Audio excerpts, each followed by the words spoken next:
चिदि व्याप्तं च दिव्याकृतिं जीवे साक्षरमुक्तकोटिसुखदं नैकावतां अहं ज्ञेयं श्रीपुरुषोत्तमं मुनिवरै वेदादिकीर्त्यं विभुं तन्मूलाक्षरयुक्तमेव सहजानन्दम् जेनी अमृतवाणी तो वैरही साक्षात् महिमारूपे जेनी ब्राह्मी स्थिति अहोली न करे सुभव्याक्षर पदे शरणागत निज अल्पजीव सहुनाश्रेयार्थे तत्पर रहे काका स्नेहल सिंधु दिव्य विभुने हयु तो वंदन करे सजान स्वामी महाराज निज अक्षर पुरुषोत्तम महाराज प्रत्यक्ष धाम धामी मुक्तो जय जय जय। प्रगट ब्रह्म स्वरूप काकाजी महाराज पप्पाजी महाराज बंधु बेलड़ी शताब्दी महोत्सवनी जय। प्रगट ब्रह्म स्वरूप हरिप्रसाद स्वामी महाराज आत्मीय युवा महोत्सवनी संत भगवंत साहेब जी महाराज अमृत महापर्वनी जय जय जय। हज के आनंद की जय, सद्गुरु देव की जय।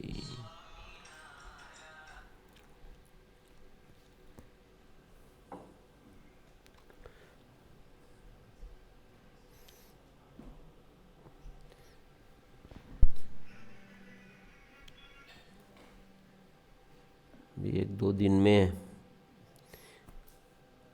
वहाँ आज इंडिया में दशहरा हो गई।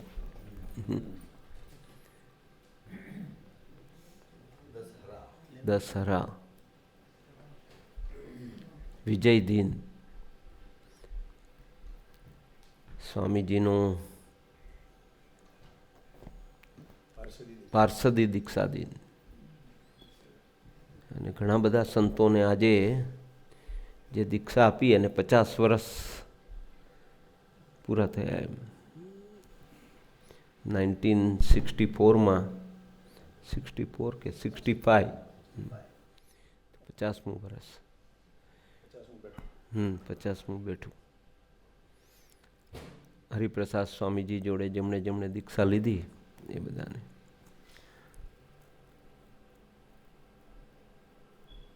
समय क्या जाए छे कहीं खबर पड़ती। Time is going, time is flowing अने एमां आपणे आपणुं काम करी लेवानुं छे।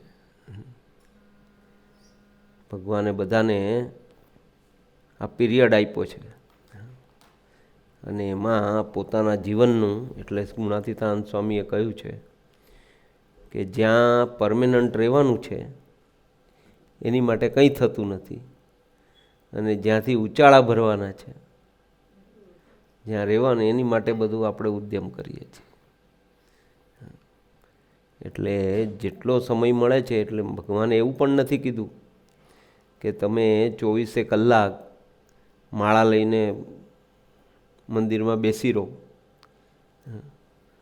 पण तेम छतांय एम तो कह्युं ज छे के तमे अखंड भगवाનમાં वृत्ति राखो। એટલે સંસારમાં રહેવાનું છે, જગતમાં રહેવાનું છે, કાર્ય કરવાના છે અને છતાં પણ એ કરવાનું। અને એવું त्या વખતના સંત પુરુષો પણ જીવી ગયા છે। જનક રાજા રાજ્ય કરતા હતા તો પણ એવું જીવ્યા।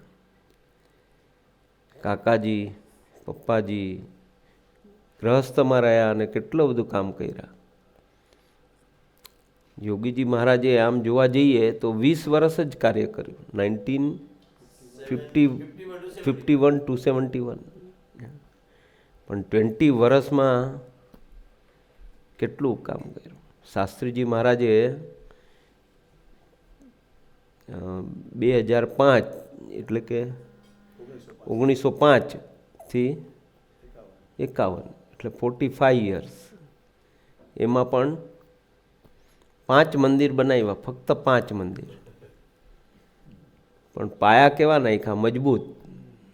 પછી પ્રમુખ સ્વામી મહારાજે જે કીધું ને કે વિધિન 20-25 years 500 મંદિર। એટલે કહેવાનું શું છે કે જે આ ગુણાતીત પુરુષો આપણી માટે જીવન જીવે છે. સ્વામીજીએ જ્યારે બાપાને પૂછ્યું કે તમે આટલું બધું સહન શું કામ કર્યું, આટલો બધો ભીડો શું કામ બેઠ્યો, તમારા ગુરુનું આટલું બધું એ શું કામ કર્યું, તો શું કહે, તમારી માટે. સ્વામી કે ભાઈ અમારી માટે. એટલે કહેવાનું એ છે કે ભગવાન આ જે ગુણાતીત સ્વરૂપો છે એ આપણી માટે જીવન જીવે છે. આપણને સૂઝ પડે, આપણને એ રીતે જીવવાનું પ્રેરણા મળે, બળ મળે, એટલા માટે એ જીવે છે. આ પુરુષો ખરેખર એ રીતે આપણને એક એ આપે છે. જો શાસ્ત્રીજી મહારાજે આટલો ભીડો વેઠીને, શાસ્ત્રી મહારાજને તો મંદિર બનાવવું હતું તો અંદરથી ચરું નીકળ્યા. આપણા જેવા હોય તો એમ કે ભાઈ ઓ ભગવાનની મરજી છે. આપણી પાસે પૈસા નથી એટલે ભગવાને આપણને આટલું ધન સામેથી આપ્યું છે, હવે મંદિર બનાવવાનું.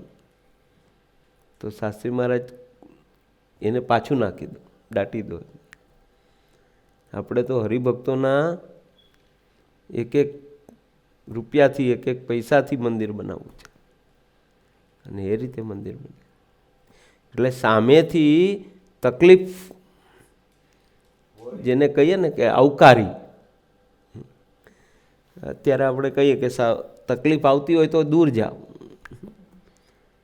પણ એમણે સામેથી તકલીફ વેરી અને જે ફાઉન્ડેશન કર્યું તો આજે આટલું ઊંચું થાય છે. કાકાજીની સાથે 84માં ગયા ત્યારે પણ મેં જોયું હતું કે કાકાજી has travelled like a ordinary man. અને કોઈ પણ પ્રકારની કોઈ વ્યવસ્થા નહીં, કે કોઈ આગળથી એવી જેને કહીએ ને કે પહેલેથી એરેન્જમેન્ટ કરી હોય ને આ હોય એવું કાંઈ નહીં. અને એમ જ પણ ગયા અને આટલા બધા આજે જોઈએ તો પેરિસમાં આટલું ઉત્સવ ઉજવાયો, અને કોઈ પણ પ્રકારની ઓલી વિના. તો તે વખતે કાંઈ ખબર હતી? ત્યારે એક કે બે જ ભક્ત હતા, ને એની માટે કાકા ગયેલા, અને એમાં પ્રવીણભાઈ મળ્યા, અને પ્રવીણભાઈને કીધું તમે હવે ચલાવો. પ્રવીણભાઈ અને ઠાકોરભાઈ. તો પેરિસમાં પણ આટલું મંડળ. તો કહેવાનો મતલબ એ છે કે આ પુરુષો જે પણ જીવે છે એ આપણી માટે જીવે છે. આપણે એમાંથી કેટલું ગ્રહણ કરીએ છીએ એ આપણી ઉપર છે. એટલે આજે જે વસીભાઈએ વાત કરીને કે દિનકરભાઈનું આપણે જેટલું એમની સેવા કરી શકીએ, એમનું સંભાળી શકીએ, એમને ઓછામાં ઓછી તકલીફ પડે એવું કરીએ.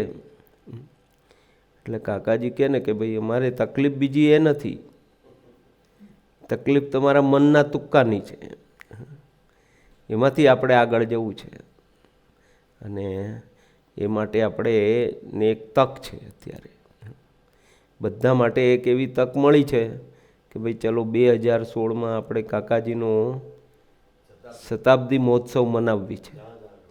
અને એકદમ તો એક આપણી સામે એક કોઈ પ્રોજેક્ટ છે, એક વસ્તુ છે કે આ કરીશું તો આપણે એમય થશું, અને એમય થઈશું તો આપણું જે મન, બુદ્ધિ, ચિત્ત એ માર્ગે આગળ વધશે. નહીં તો આપણે તો આ દુનિયામાં આપણાપણાના ભાવમાં એમાં જ રહેવાના છીએ. પણ એમણે આપણને જ્યારે આ સ્વામીજીનું ફંક્શન છે તો જોઈએ તો કેટલો દાખલો કરે છે સંતો ને બધા. એ જોઈએ તો અમે ત્યાં આગળ જઈએ ઘાટકોપરમાં એકવાર દિનકરભાઈને લઈ ગયા હતા, જ્યાં યુવક મંડળની સભા થાય છે. તો સભા માટે કોઈ સ્થાન નથી, અને દે વોન્ટ ટુ ડુ સભા. તો એક સ્કૂલ છે, સ્કૂલના બધા ક્લાસ તો બંધ હોય, પણ વચ્ચે એક પેસેજ છે. એ પેસેજમાં બધા યુવકો ભેગા થાય અને સભા કરે, અને લગભગ 50-100 યુવકો ભેગા થાય. એમ વસીભાઈ પણ એકવાર આપણે પણ ગયા હતા. કે હાઉ દે વર્ક. એટલે એમ કે જ્યાં સુધી આપણે શું છે કમ્પ્લેન કે ભાઈ આમ નથી, આ નથી, તે નથી, પણ કરવું જ હોય કંઈ પણ બને. Nothing is impossible. સ્વામીજીએ ફર્સ્ટ ટાઈમ અહીંયા યોગી શતાબ્દી ઉજવી હતી, નહીં? 93માં. ત્યારે કેવી પરિસ્થિતિ હતી, એમાંથી આજે પ્લેટિનમ તુલા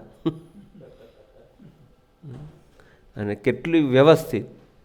જેણે જોયું હોય એને એમ લાગે કે અદ્ભુત વ્યવસ્થા કરી છે. તો કહેવાનો મતલબ એ જ છે કે કંઈ પણ વસ્તુ ઇમ્પોસિબલ નથી એમ. અને ભગવાનની શક્તિ આપણે આવાહન કરવાની છે. હે પ્રભુ, મારે આ કરવાનું છે, મને આ તક મળી છે, તો મારે સારામાં સારું કરવું છે. તો તમે બધું સરસ સરસ મને આગળ પ્રેરણા કરજો, ગોઠવજો. અને દરેક ક્રિયાયોગ કરીએ, ત્યાં પણ કરીએ. અમે ત્યાં પવઈનું મંદિર બનાવવાનું હતું ત્યારે ઘનશ્યામભાઈ અને બધા, તો ઇમ્પોસિબલ હતું. 2000ની સાલમાં બધું સહી પેપર થઈ ગયા હતા. પછી મ્યુનિસિપલમાંથી એપ્રુવલ લેવાની હતી અને એ માટે 2 વર્ષ દરરોજ જવાનું, દરરોજ એની પાસે બેસવાનું, દરરોજ પાછું આવવાનું. 2 years. એ કે આજે નહીં, હવે કાલે નહીં, પાછું. અને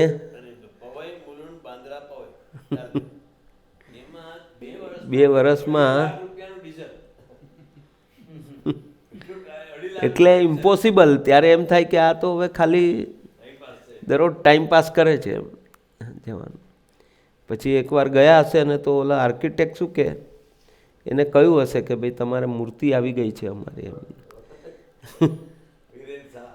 તો એ આર્કિટેક્ટ શું કે મૂર્તિ આવી ગઈ હોય ને તો તમે એને પેક કરીને ઉપર મૂકી દો એમ કે.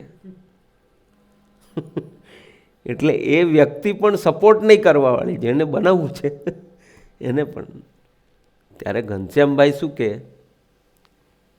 કે તમે તો ભલે ના પાડો, પણ 2003માં કાકાજીનો જે સાક્ષાત્કાર દિવસ હશે ત્યારે અમે મંદિરમાં મૂર્તિ પ્રતિષ્ઠા કરશું. એટલે કહેવાનો મતલબ એ છે કે આ ભગવાનનું કામ છે. કાકાજીનો 2016માં જે આપણે અહીંયા ઉત્સવ ઉજવવો છે, પેરિસમાં ઉજવવો હતો તો ઉજવાયો. સર્કમસ્ટન્સીસ વર્સ્ટ હતા બધા, પણ તો પણ થયું. એટલે આપણે તો ખાલી તૈયારી બતાવવાની છે એમ. કૃષ્ણ ભગવાને ગોવર્ધન પર્વત ઉઠાવ્યો તો જેણે સપોર્ટ કર્યો એનું કામ થઈ ગયું. અને એ તૈયારી આપણે એવી બતાવીએ કે બસ આપણે ખાલી એટીટ્યૂડ ચેન્જ કરવાનું છે, પોઝિટિવ વિચાર કરવાનો છે. અને કાંઈ ન થાય તો છેવટે અડધો કલાક ભજન કરવું. સ્વામી, અમારે પેરિસમાં ઉત્સવ હતો તો આ લોકોએ શું કર્યું? ધૂન. બધાને કીધું 1-1 કલાક ધૂન કરો. તો ધૂનથી પ્રતાપથી થયું અને બધાએ ધૂન કરી એમ.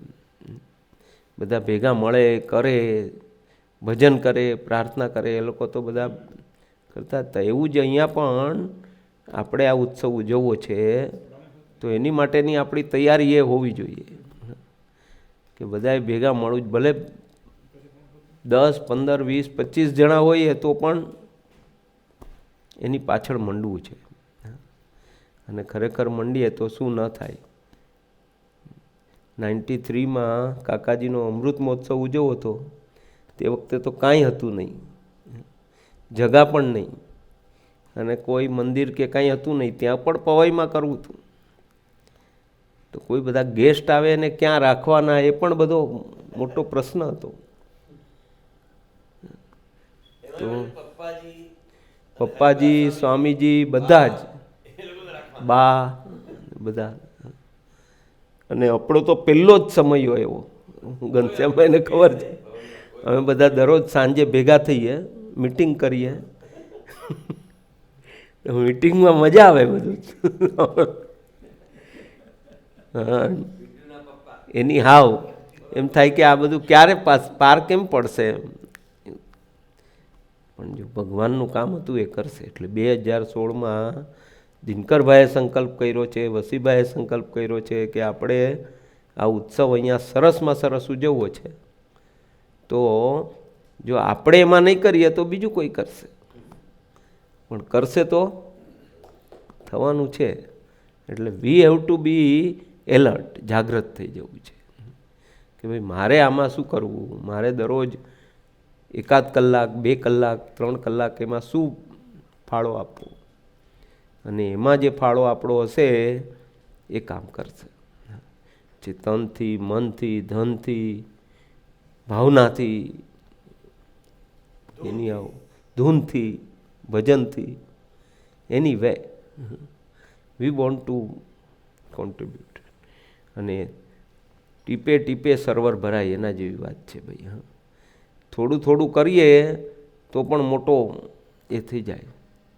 જ્યારથી મંદિર બન્યું છે ત્યારથી હું દરરોજ ખાલી 1 કે 2 પાના વાંચું છું. જ્યારે સવારે આપણું થાય ને મહાપૂજા, અને સાંજે 1-2 પાના વાંચું. એમાં અત્યાર સુધીમાં બધા પુસ્તક વાંચી નાખ્યા છે. 10 વર્ષમાં ઓલમોસ્ટ બધા પુસ્તક વંચાઈ ગયા છે. કન્ટિન્યુટી. એટલે આ 1-2 વર્ષ છે એનું આપણે પૂરેપૂરો લાભ લેવો છે. એમાં કામ થઈ જશે આપણું. અહીંયા દરરોજ ભેગા થશું, અહીંયા આવશું, આરતી કરશું, ભજન કરીશું, મળીશું, તો એમાં આપણું કામ થઈ જશે. એટલે આ એક તક છે, મોકો છે. દિનકરભાઈનો પ્રાગટ્ય દિનનો અવસર છે. એમાં આપણે બધાએ એક શું કહેવાય, એક દ્રઢ નિશ્ચય કરવો છે કે નહીં બસ આમાં મારે આઈ વોન્ટ ટુ. હમણાં અમે કેનેડા ગયા હતા, ત્યાં એક ભાઈ મળ્યા હતા, સરળ ભાઈ કરીને, મહેન્દ્રભાઈ.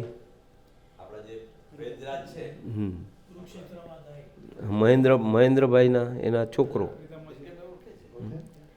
છે. એને મેં કીધું અમારે તાર ત્યાં આવવું છે, તો કે હા આવો ને. પછી એડ્રેસ આપ્યું એને. પછી ત્યાં ગયા.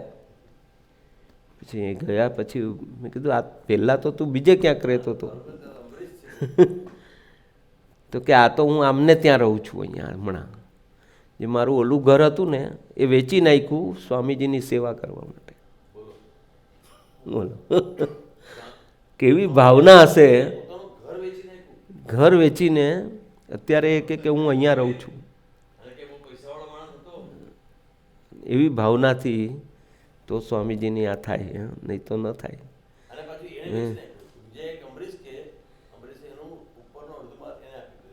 હા, કે તું હવે અહીંયા રહે મારી જોડે. એટલે એની એ સેવા થઈ કહેવાય ને.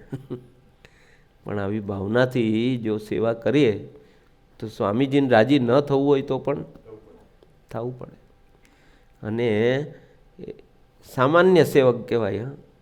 પણ એવી ભાવનાથી કે હો મને સ્વામીજીએ આટલું આ કર્યું છે, મને દ્રષ્ટિમાં લીધો છે, તો મારી પાસે તો કંઈ છે નહીં.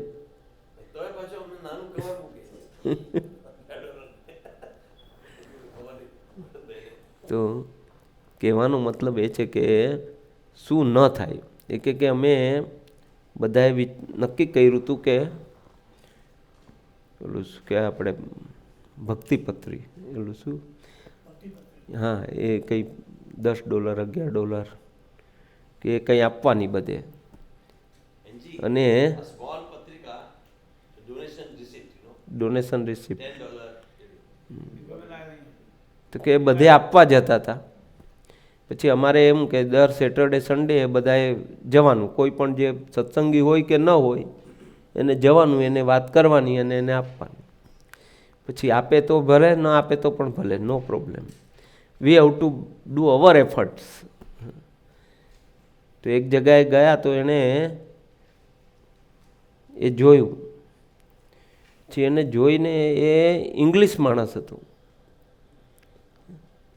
એને જોઈને પછી પૂછ્યું બધું, તો કે આવું છે સ્વામિનારાયણ. એણે તરત જ $500 ચેક લખી આપ્યો. એ કે I don't know why I am giving him. કે હું અમારા એમાં પણ નથી આપતો, પણ મેં કંઈક સ્વામિનારાયણનું સાંભળ્યું છે.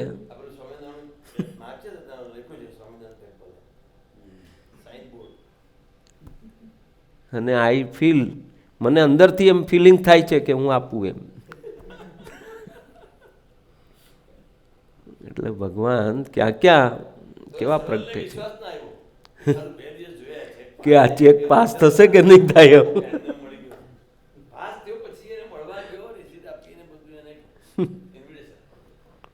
એટલે કહેવાનો મતલબ શું કે આપણી ભાવના સાચી હોય તો ક્યાંયથી પણ ભગવાન અનુભવ કરાવે, સ્ટાર્ટ કરે.